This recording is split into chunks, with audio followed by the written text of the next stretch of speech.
Тем временем в Национальном музее Коми прошла первая встреча клуба «Помни» в рамках одноименного тематического месячника всероссийского конкурса «Большая перемена».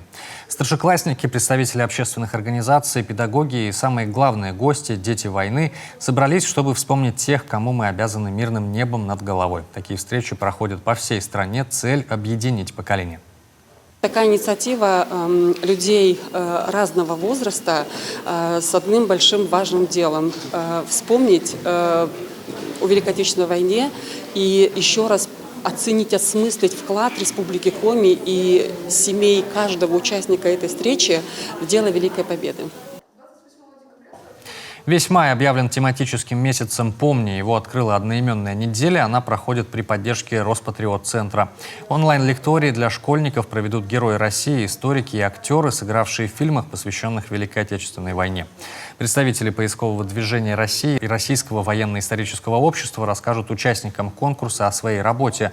Каждую неделю проходят и различные акции. Одна из таких – «Добрая суббота». Школьники по всей стране выйдут на уборку дворов, будут помогать ветеранам, делать все, что им по силам.